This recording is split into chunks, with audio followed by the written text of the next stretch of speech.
This is Ivy Madness.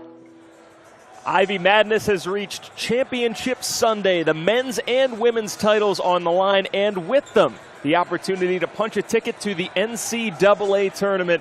Welcome back to the Palestra. It is Championship Sunday for Ivy League basketball with Noah Savage, Joe Torti. Glad that you could join us. Noah, as a former player for Princeton, obviously you know what it's like to play in big games. And what's it like getting ready for one this big? Well, I think when the ball goes up, rely on your habits. It's late in the year. You know who you are, and just play your game. When you take a look at today's schedule, we've got the men's and women's championships to be decided. Here's a look at the first game, the 1-2 Harvard men game coming up in just about a half an hour's time. You can watch it on ESPN2, then kick it right back here for post-game coverage and analysis, as well as pregame for number 1 versus number 2 Princeton and Penn in the women's final at 4 o'clock. That is coming up on ESPNU. And now we have an opportunity to see the road, how each team got there. And so far, Noah, it's been chalk, the 1 and 2 seeds for the men's side and the women's side making it through. Right, Penn just rolled Yale yesterday. Harvard and Cornell were close at halftime, and then Harvard put their foot on the gas in the second half. Take a look at the women's side. Penn and Princeton looked earmarked for a collision course all season long. And despite running into some trouble against Harvard, Penn was able to get to the championship game. Princeton continued to roll as they've done all season, and that will be a spectacular matchup coming up at 4 o'clock. Steve Donahue, the Ivy League Coach of the Year. You can see him right there on the right side of your screen. And he will be joining us at our broadcast location momentarily as soon as they get the shoot-around rolling. Wait, are you telling me that Coach Donahue thinks it's more important to coach his team than talk to us? What's going on here? It's not you. It's me. I promise, Noah. But when you think about Coach Steve Donahue, if you follow the team on the road, he's much like any of the other basketball coaches in the league. Very, very focused on schedule, routine, keeping everybody even keel on the road and at home, and that's worked out in Penn's favor. They've been just about as good on the road as they've been at home. You know, you talked about it all season long. When you and I have spoken, we've addressed the media, the 0-6 mentality carrying over, not just from last season, but also to this season. How has this group been able to execute that? Well, you know, it actually hasn't been very hard in that sense because we haven't had great success lately.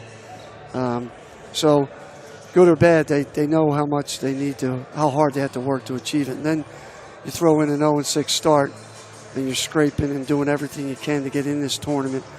I think it was a carryover. Is there any extra, knowing that the opponent is Yale, and obviously Yale's the only team that kept you from being an outright Ivy League champion at the end of the year? Is there any extra motivation for you or for your team? I think there's a bad taste in your mouth about last Friday. I thought it was a great college game, and I thought Yale did an incredible job. We have great respect for them. Almost a unique approach for Penn this year. Steve Donahue, a hallmark of his teams, the really, really deep bench, traveling a ton of guys and everything else. But also the thing about Penn is that all of those guys get use in certain games. You've seen Devin Goodman step up and take over games. You've seen Sam Jones come in and get 12 points on 4 shots. All of a sudden, you see these guys kind of Swiss Army knife roles or specialty players come in. You know that Bentley and Broder are going to be at the top of the scouting chart, and rightly so. But if you don't pay attention, some of these other guys can also do some damage. We need it. You had a taste of the tournament last season, didn't end the way that you wanted it. How did that experience help shape this group? I mean, since last year when we lost that game, we've been dialed in to being a better version of ourselves. And I think since last spring, we've definitely been, you know, just paying close attention to who we are as a team, who we are as people and players, and our work ethic and everything that we put in spring and summer and the fall has really paid off, and we're just going to carry that out through this weekend. Leslie, thanks a lot for the time. Thank you so much. This weekend. Thank you. Have a good one. There you go, Leslie Robinson, the senior leader on the Princeton Tigers, and she has been really strong, a big contributor for Princeton. I love the way Leslie plays. She plays with such energy. Really, her team goes and follows her lead in terms of the energy. The Princeton Tigers move on against the Yale Bulldogs 78-57 in our first semifinal here alongside D-Line. I'm Joe Torti here with you. See, we knew Princeton had a lot of firepower. Yale with a push, but it wasn't enough. The Tigers would advance. In the early going, let's take a look at the first half highlights. It was Harvard who started out really hot from the outside. Right, Jurčić came in ready to play, knocked down a 3.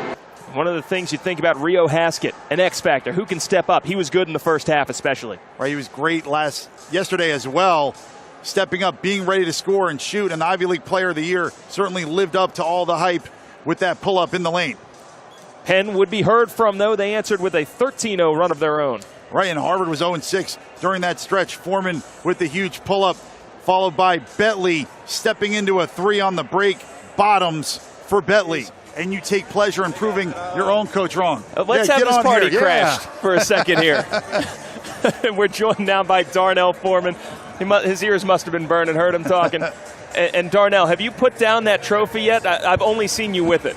I gave it to coach for a couple minutes. Can I?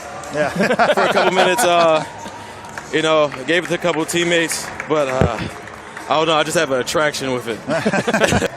What was it like for you? Because you watch it, you say your team's struggling. Didn't look like you were at all. Everything you were throwing up was going in. I mean, I was just locked in. I just wanted the moment. I was comfortable. You know what I mean? The last couple of minutes and really the last few seconds were really frantic. Harvard had a chance to tie it. As you're watching that whole thing unfold, what's going through your mind? Got to get a stop. Got to get a stop. Oh, they missed. Okay, we got to get another stop. And then you look. So when this is happening right now, the ball's bouncing all over the place. Okay, I got to go. Okay, I got to rebound. Okay, no, I didn't get it. Okay, jump. All right, time is over. It's over. After that second one, I was like, yeah, it's no time left. And these were the last frantic moments for the Harvard Crimson, looking to keep their championship hopes alive. But in the end, the Penn Quakers victorious here at the Palestra. A.J. Broder, the most outstanding player, and Steve Donahue cuts down the nets as the Penn Quakers move on to the NCAA tournament and become both the Ivy League co-champions of the regular season and the Ivy League tournament champions of 2018. Dee Lynam and Noah Savage will be watching closely. Thank you so much for joining us over the course of this entire weekend. It has been a lot of fun to share it with you. For everyone here who made this broadcast possible, this is Joe Torti saying so long, thanks for joining us, and we will see you next time for Ivy Madness right here on the Ivy League Network.